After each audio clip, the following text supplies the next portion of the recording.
if you really believe that this is all true, if this is indeed, you know what it says over in Revelation 14? It says that when we enter into our rest, our deeds follow us. I'll tell you this, through all eternity, the things you do in this life in the service of Christ are going to follow you there. And yet you're giving yourself to the trivialities and the vanities of this life.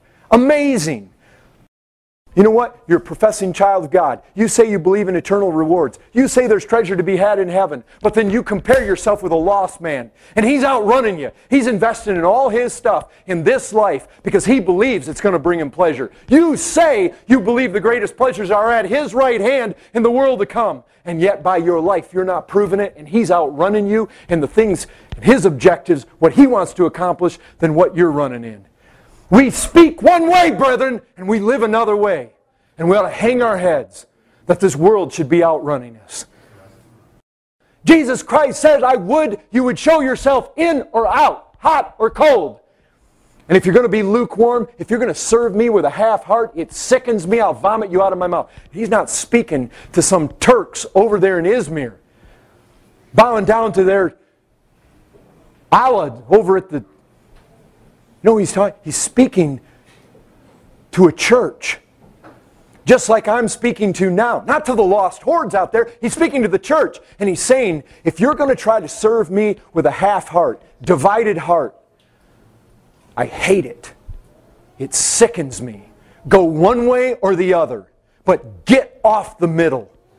And if you're not ready, listen, and I say this as far as membership to this church, if you're not willing to commit to be hot and to commit to go all the way, I'm not saying God may not move you, God may not take you another place, that may happen. But when you come, you need to be committed to serve the living Christ with some heat, with some fervency, with some passion, with some commitment. If you want to play games, there's a lot of other places you can go play games.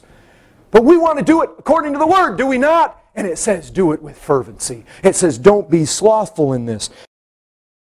Zeal matters. Passion matters. Over and over and over and over again in the Bible, we find intensity matters, zeal matters, wholeheartedness matters. Don't settle for anything less. Too many lazy Christians, or at least professing lazy Christians. Make no mistake about it. The Lord Christ is calling you to put away your idleness, put away your slothfulness, all your laziness, all your half-heartedness. Serve Him as a slave with a boiling spirit. That's what we're called to do. Brethren, don't be slothful. Don't be idle. We have too much sloth and sluggardliness and slowness in Christians today. I'm serving the one who died for me. I'm serving the one who gave Himself for me. I'm serving Him who gave Himself up a fragrant offering to His Father on my behalf. Now let that sink in. Beloved, we don't just want to serve Christ, we want to love Christ. We're not like those pagans. Oh, I've got pictures in my mind. Hindus in their yard with their little dollhouse-looking altars, bowing really fast. And it's almost like you look at it and it's like that can be real. We're not like them.